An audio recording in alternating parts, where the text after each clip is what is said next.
Hello, everybody. Welcome to Bizway Show. Bizway is an online presence platform sharing about entrepreneurs' wow story. And it's such a pleasure to talk about Bizway. Bizway is brought to you by Women Lines and Solbergs. Women Lines is an online magazine listed in top 40 women's online magazine to follow in 2020. It is promoting excellence in women across the globe so they can be the best version of themselves.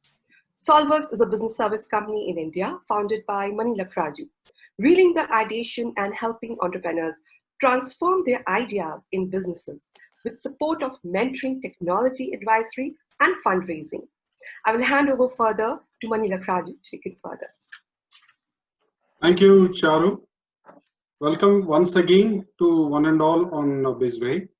Bizway is an online presence platform, which is a service offered by Bizway team to facilitate businesses to join online show and create the marketable content from the online show. This online content is later made available at various branded digital pages like LinkedIn, Facebook, Instagram, Twitter, Pinterest, etc. And also on online magazine womenlines.com for 24/7 digital presence of the content online. What are we trying to achieve at Bizway? We are trying to solve three problems that we came across talking to a lot of entrepreneurs. Primarily, we are trying to provide a platform which is like a soft version of a Shark Tank where businesses can pitch and share to the world what is their value contribution and the true story, true heart story of the entrepreneur. Second, it's more a cross-border promotion or product or services based platform where we come to know about various ideas done in a different way in different geographies and how new things can be learned from the way it has been done. And finally, it is an access for the enthusiastic professionals to take it forward. Now, how it works? It's very simple. Business need to register for this platform and need to take the relevant briefing to get ready for the presence online. The briefing will be done in two stages. One on the basic mentoring that helps business to understand the key pointers from them to present and highlight for the business to be understood by most of the people across the globe whoever is watching the show. And later is more of a personal branding related to how to present well the content on the online show. So this is what we are trying to do at Bizway. So it's time to welcome our esteemed guest, Srinivas Kilambi, founder and chairman at Keydabra, inventor of DXI and professor of AI at Clarkson University. He's educated from IIT, B.Tech Johns Hopkins and Clarkson MS and PhD from ORNL. CFA, silver medalist from ICFI, 1989 Entrepreneur of the Year from GUI. CXO of Tatas and Reliance, 2 US IPOs of startups based on his PhDs, 20 plus patents, raised around 100 million in VC funding, and 2 US MA exits, 2009 TIE Atlanta and 2010 TIE Global winner, 2010 World Economic Forum Tech Pioneer Award finalist. It's a wow story, definitely. So yes, friends, let's welcome Dr. Kilambi. Dr. Kilambi, welcome to the show. It's such a pleasure to have you. Thank you very much, Charu and Mani, for doing this. I really appreciate this. Good day to all of you. Thank you. So yes, Dr. Kilambi, your journey, real wow inspirational journey, and we are so looking forward to hear from you. Yeah, so well, my journey began pretty early when I was in my IIT. I always wanted to be an entrepreneur. I wanted to be a job creator rather than a job seeker. That was my thing. And I belonged to a very conservative Brahmin family of South India where nobody does any business. You know, it's all like you go and take a job somewhere. So my father, my parents, nobody could understand me at all. They thought I was like I had wrong genes maybe, you know, so who knows. So anyway, so basically I did my IIT, finished in 1985. Then I did my master's at Johns Hopkins. I had an idea then. I came back to India and I tried to start something of my own. So the first, India's first biotech plant at that time. It was basically taking from the shells of prawns and crabs and converting into biochemicals. Believe me, I have not seen a crab, prawn, dead or alive before and after that. So it's only during that time I saw. So and to enter my house, my mom had to take me out of the house, take a bath, do a lot of things, and then enter the house. So I had a lot of things to go through every day for 2.5 years, every day. So anyway, 2.5 years. Yes. Fantastic. So every day I had to follow a ritual. We had a home, we'd come out, I'd see the backyard, I would take a bath, completely head to toe. Then she would put some thing underneath me to clean me, no smell, then only enter. So anyway, that was how it was. But the thing is that I basically took that at that time approximately 1 crore Indian rupees, which is like maybe 150, 15 million US dollars or whatever it costs now, without any money from me, no collateral, nothing, so it's an interesting story. So I basically went to State Bank of India for a working capital loan, and nobody gives in India any loan even today without collateral. So they asked me, the general manager of Tirupati asked me, what do you have to give for collateral? I said, today I don't even have my hair. I just took out hair and gave it to God. But what I have is inside the hair. Is the head, is the brain inside. So if you value that, you should give me my thing. I was 23 years old. I never took no for an answer. So he was stunned. So he said, give me 5 minutes. And he called me back in and he said, you know what? I can't give you a direct loan, but I can give you India's first line of credit. I was the first recipient from State Bank of India line of credit. Nobody knew that. So what it meant is that he gave me 30 lakhs, but I can't take the money out, but I can take the money out against receivables and payables, which is what his line of credit is, right? All of the bankers know. So I was the first recipient in the SBI's history. And in 1989, Government of India gave me the Entrepreneur of the Year award. So that was the story. The problem was that I was too early from the time of the company because we were doing exports. That time that we had no emails, no phones, no cell phones, all do telex, letters. By the time a letter goes and comes back, it was 30 days. So it was, and the interest kept on piling. So in 91, I had to give it off to else and came back to USA for my PhD. And my doctorate was very interesting. It produced 4 patents, no publications. Okay. And 4 patents, 2 of them were commercialized into 2 public companies. So I was the founder of one and chief advisor of second. And we raised over $100 million on Wall Street in 1996 and 97. And it became from a 0 to 100 people company in 24 months. And it was pretty good. So that's the good part of it. The bad part of it, I didn't make much money. I didn't know what money was at that time. So from a poor, starving grad student of a PhD, I became semi-rich. Okay, I got a house. One step up. It was like the most typical American dream, So I went for this offer. They told me, okay, you sell this technology to us. Right now, we're going to give you $250,000 in stock. We're going to give you your car. We'll give you a signing bonus of a brand new Honda Accord. I said, where should I sign? So I signed it. I gave it to them. It became a dream for me and my wife. We had a good house, good everything. They gave me a down payment for a house in Atlanta. Nice. Yeah, but the company went public. I got a great name. It was great. So that taught me that you got to think big and think a little more diverse. It gave me a perspective which I didn't have before. So that was the first 2 companies in both of them. One went in the American Stock Exchange and one was in NASDAQ. Both of them got in 96 and 97. After that, I had one more company I started. This is this company where it didn't do well. So let me explain why. So I began in 2000 a company in IT, and it was a great product. It was doing very well. And this is a critical lesson for people is that timing is very critical. So we were doing well, and one of the biggest companies in Atlanta. I mean, you know what it is. I can't take a name for confidentiality. They made an offer to buy me out in August 2001. Okay, and I refused because I was greedy. Let's be honest. I was plain greedy. Okay, I wanted more money. And 30 days later, September 11, 2001 happened. We all know what happened on 9/11/2001. The 2 towers got hit by planes. Everything crashed, including my dream, including my project. Everything crashed. And from a high level, it became close to zero. And I had to sell the company to some company in India, a top company in India. So the lesson learned is that when there's a money on the table, take it first. Don't That's a very important lesson for all entrepreneurs is when you have money on the table, you should take it first, because sometimes that money would not be available in the future, and you can always build your castles later, but you need to start somewhere. You can't start. So I always believe, like, the problem with the Indian LCA fighter, why it took so long, was you can't build a 5th generation fighter without the 1st generation flying out.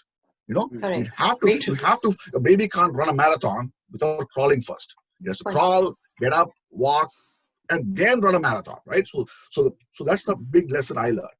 So that was, then I had a 4-year, very interesting, I came back to India in 2003. I had I was doing I had a meeting with Mr. Ratan Tata, and we were doing a co-panelist, and I think somewhere, and we met him. I got invited by Tata Chemicals, and I became the Chief Knowledge Officer and Chief Technology Officer of Tata Chemicals. And I started about 16 projects in Tata Chemicals in different areas of nanotechnology, biotechnology. And you heard of nano car, right? Nano car. Yes, so the nanotechnology was I brought to Tata's. And that's how the nano came to the nano car. The nano. So there's some relationship between the car's name and what I did to Tata's. So I brought the nanotechnology to Tata's group, and I was there. And then in December 2005, Mr. Ambani called me for a meeting, Mukesh Ambani, and so he asked me that I want to hire you, but I want to know one thing about you, Srinivas, which differentiates you from everything else. So tell me that. So I said, you know what? This is what it is. I think really big. So 2 things will happen. Either you'll find me somewhere up in the sky somewhere, or I'll fall down so big that I'll leave a crater behind. So somewhere I'll leave a mark. So you have a crater behind. It's a huge crater. Wow. So he just got up, hugged me, and said, "This is the most strangest answer I ever got." And I was the youngest CEO hired of Reliance. So I became the president initially and of all non-petroleum business, and I was there till 2007 May, and then I came back to the United States, and that's when my second half of the entrepreneurial journey began. So I started 2 companies. The first company was, so here's a small story about the inspiration, and this is interesting because you never know what one line can change the whole life of whole technology. So when I was in Reliance, the whole world was trying to figure out the oil was at $150 a barrel, and everybody was looking to how to get renewable fuels, right? So everybody was trying to take biomass, which is corn stalk, rice stalk, wheat stalk, bagasse, sugarcane bagasse, and convert it into fuels. And the technology was taking 7 days. It was a 7-day US technology, and so slow. So I was thinking, what is this? Even a cricket match doesn't last nowadays 5 days. You have 1 day, 20, and so on. Why does it take 7 days? So I was sitting in a meeting with one person from Reliance, and he is completely non-related to me, to this field. And he said, Srinivas, maybe it's because nature created cellulose to be tough. Imagine this: if cellulose, which is the stem, was so easy to break, we'll have no food to eat, because it's able to withstand every known temperatures, pressures, virus, acid rain, bacteria for centuries. Okay, and it's still we are able to get food to eat. Means God made that thing very tough, so you cannot break it easily. That inspired me. Oh my God! So what I should do is something which has never been done before, is to do what doesn't happen in nature. So I thought of something that doesn't happen in nature, and that was how this technology was born. It's completely in my head. So I thought about something called supercritical water. So it's a little technical, but we all drink water, right? This is water, right? Yeah. So this is water. So if you take the same water and convert it into supercritical, which at 375 degrees centigrade and 225 atmospheric pressure, it becomes a beast. Now, this same water at that temperature and pressure, if it's injected into any person alive, there will be no trace in seconds. Dr. Kilambi, can you just repeat the last sentence? Because I think there's some lag. When you take this water and you heat it up to 374 degrees centigrade and compress it to 225 atmospheric pressure, it becomes a completely different compound. It is so potent that if it's injected, let us say, into any living being, including us, in seconds will be carbon dioxide. It's what I call the perfect murder. Nothing will remain. Not even a trace, no bone, no muscle. It's gone. It's all gone to carbon dioxide. Yeah. So that's the power of this water. Okay. My This is normal water. That's supercritical water. So I use supercritical water technology to convert biomass to sugars and fuels. So what took 7 days, I was able to do in 5 seconds. 5 seconds. Okay. Wow. And I got 20 patents on that. So 5 seconds. And Clarkson, which is the #1 venture capital firm with John Dover, who is the first investor of Google, Amazon, Intel, Bill Joy, the founder of Sun Microsystems, they all said, Srinivas, we don't want to leave this room without signing a term sheet. So I signed a term sheet. They gave me $22 million to start with. $22 million. And we built this company, and 4 years later, it got an exit, a huge exit, BASF and all to go. So that's a big journey for me. Yeah. Then I began the second company. It's called, so the second company is also very, very interesting and different. So it's cement. We all do cement, right? So cement is the world's second largest used material on earth after water. Water is first. Cement is second, right? Kilambi, when was your first company, this supercritical water, this company? That was in 2007. 2007. Okay. So this was in 2000. The second one was 2010. So once I exited the first company, I began this, and this company is basically, the whole idea was cement is made in big kiln. You know that, right? Yeah. So since Romans built paved roads, first Romans built paved roads. It was a big kiln, 1,500 degrees centigrade, 1 hour clinker. You have to crush and all that. You get cement. That's how it is. So I used nanotechnology to break that. So basically, I was able to make cement in a lab without a kiln at starting temperature of 200 degrees centigrade, 1,200 degrees lower temperature. Okay. So I called Holcim, the world's biggest cement company, and at that time, and the head of Holcim's technology in USA talked to me and said, "How much did you drink last night? You know, so were you totally drunk? Do you have a hangover? Are you crazy or what?" He says, "How is it possible? We have been doing this for 100 years. It's impossible."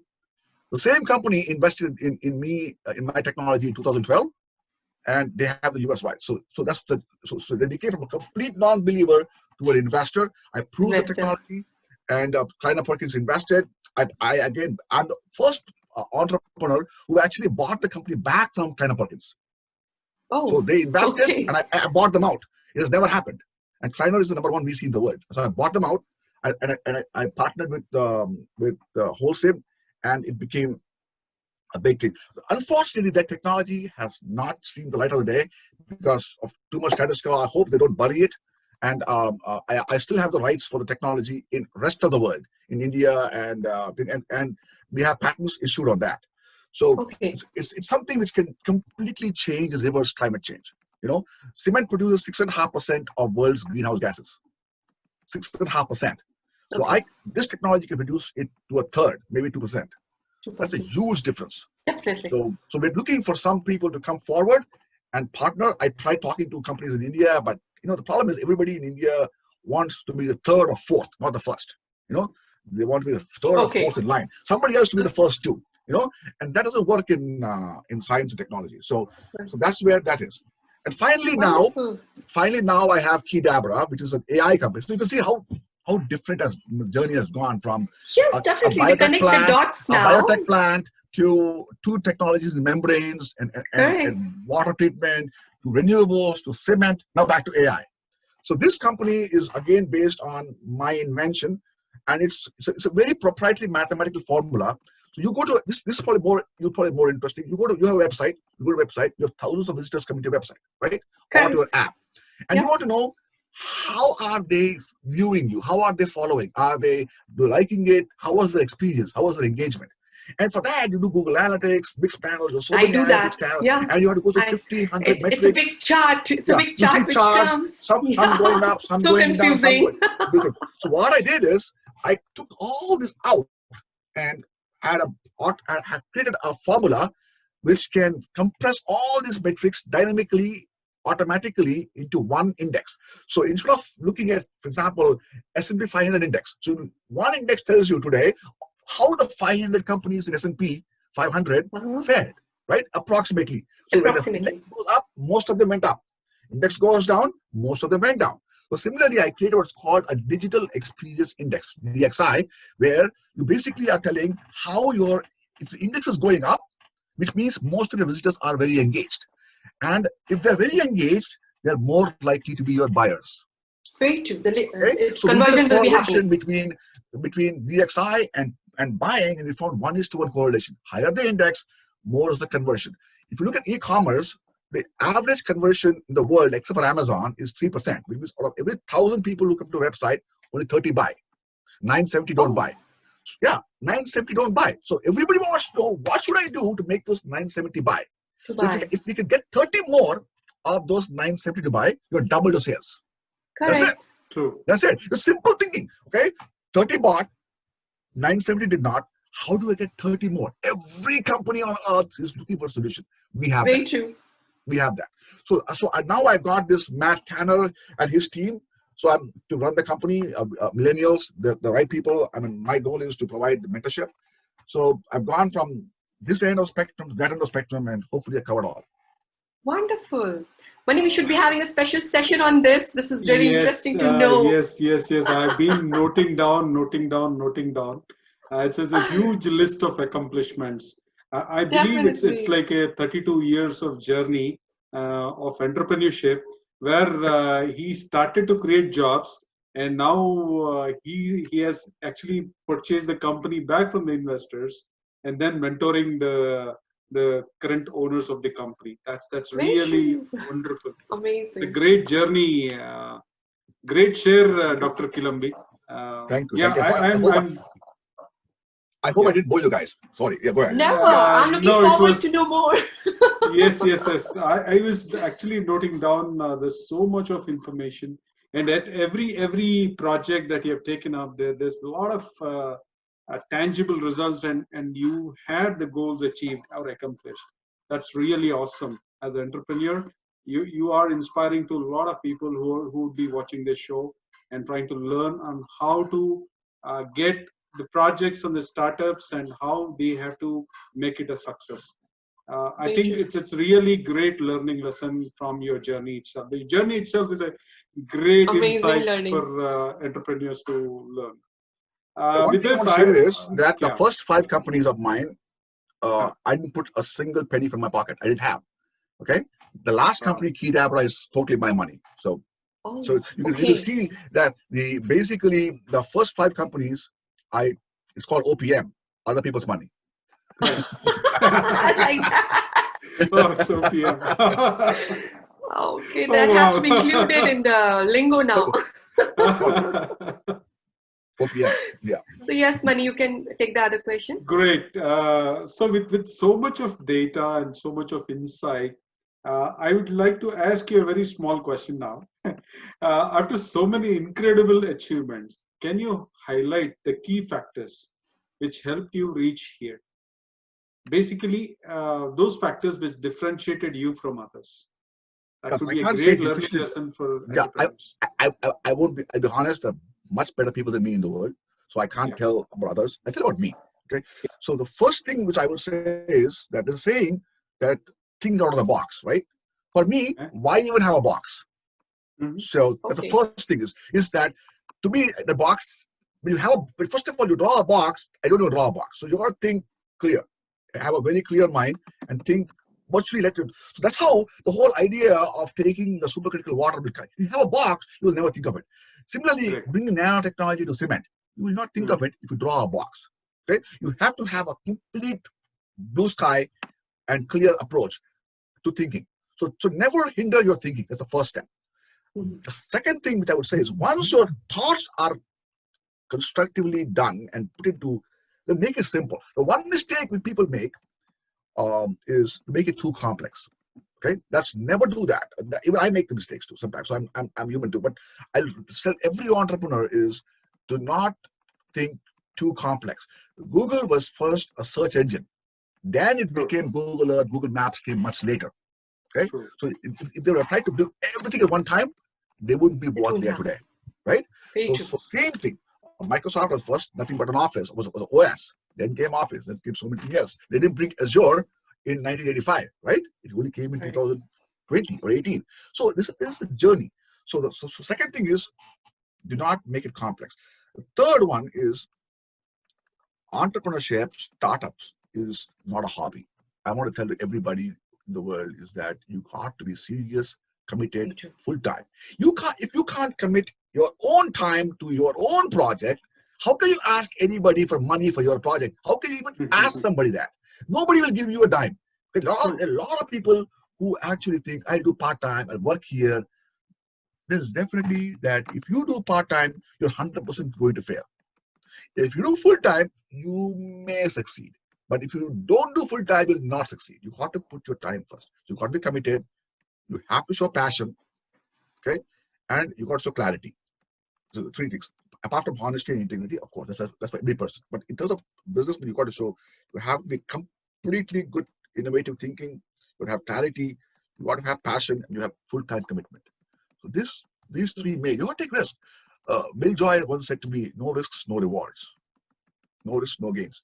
Hard to take risks, okay, and take calculated risks. And like for example, when I know one person who bought 5,000 Tesla shares in March for $420 when it's down the dumps. So he put $2.2 million. Today it's $1,500. So he actually made $7 million profit in 4 months. Why? He took $2.2 million worth of investment. Okay, so you don't make $7 million on zero. Very rare. Okay. But you got to take risks. Very true. Wonderful share. So clear. Yeah. Go ahead, Charlie. Yeah, I will ask one question. What lesson about entrepreneurship do you wish you would have known before when you started? So now, can you share something about it? Yeah. So there are two things which I wanted to share. One is that you got to do what your customers want you to do. You can't do what you think your customers want. Okay. That's very critical. There's a problem with most technocrats is that they don't know, have no idea of customer sense. So especially when you're dealing with, like, say, customer-facing projects. When you make cement, it's okay. You have one type of cement, you have specifications, that's fine. But if you're doing an AI company or a tech or a software, the first thing you should know is, like what they say in America, did the dog eat the dog food? You make dog food, but if your dog does not eat it, it's useless.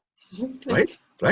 So the dog eat the dog food. So similarly, the most important thing is that you got to do what the customer wants. There's also one more saying in US, sorry for putting all this, is this: you must have the dog wag the tail, not tail wag the dog.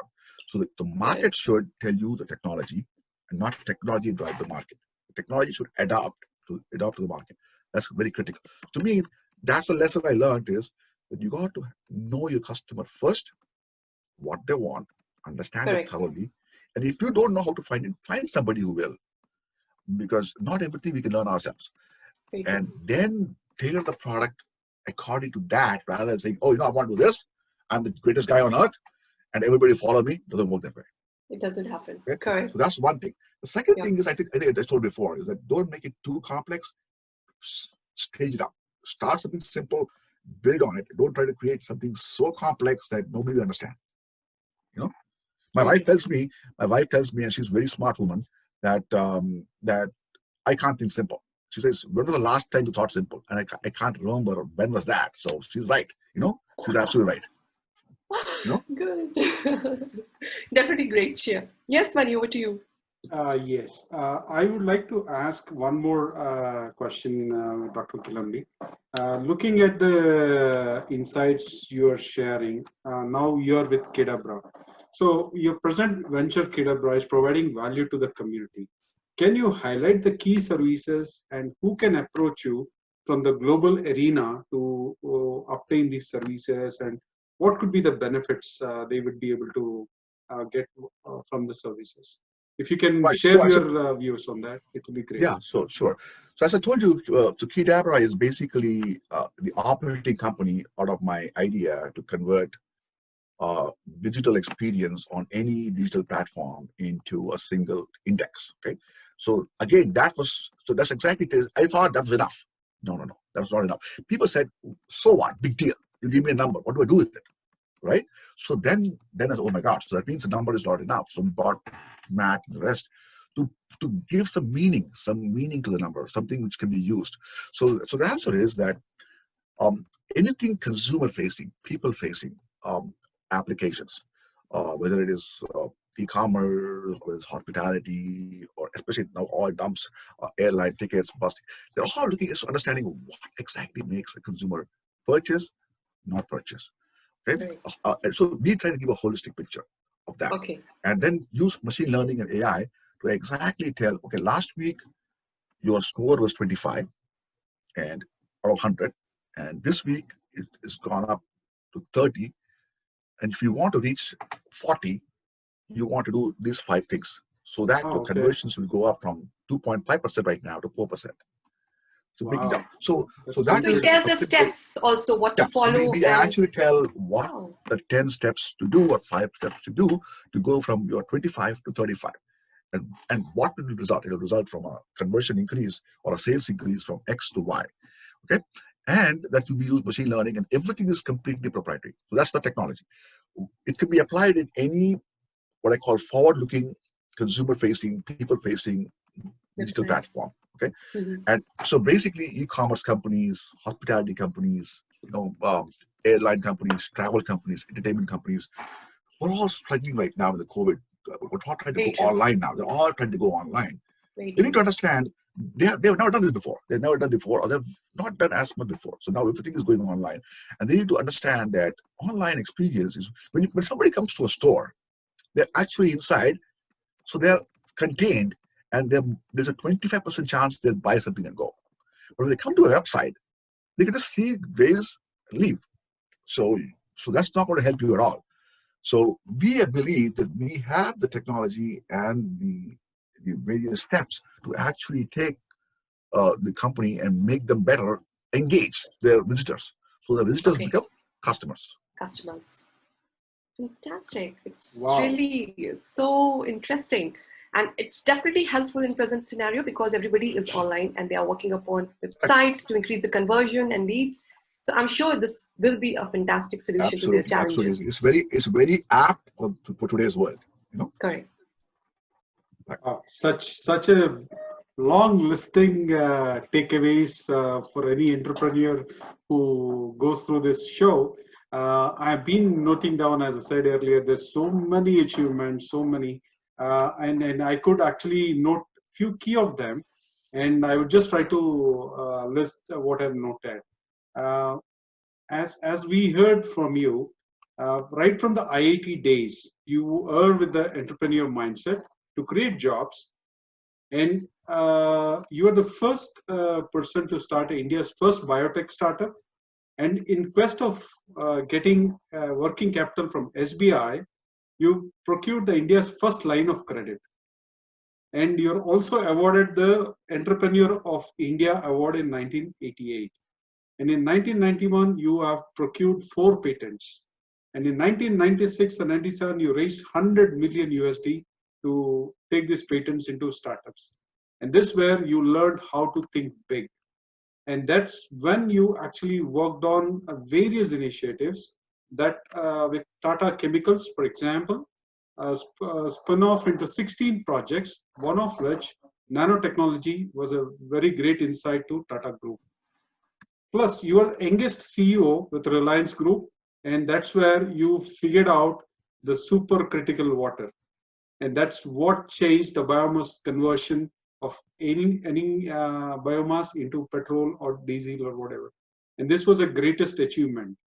And in 2007 is where you actually went ahead for this supercritical water, and you actually raised 20 patents and raised $22 million to make it a big venture and try to get it more usable for the market and industry. And in 2010, just to interject you here. Yeah. If you saw, 2008 was the biggest crisis, the financial crisis in USA, the world. Lehman Brothers crashed and all that, right? Right. So yes. A lot of people, a lot of young Indians were jobless at that time. So I employed up close to 100 students who are on F1 visa on practical training in my company in that time. Anybody who was in chemical engineering anywhere in the US, youngsters were all given jobs at that time. So I had over 100 people working for me in that very difficult time. Wow, wow, that's really, really awesome. And in 2010, you brought the nanotechnology meet the cement industry, which raised the money again, and it became very successful, where the America's topmost cement company helped you to partner with you, and then finally you raised the company to a success where you could buy out the entire company. And now you're with Keydabra, the AI-based solution, which actually helps entrepreneurs to work on a one single index, which is converting all the digitizing experience into one single index.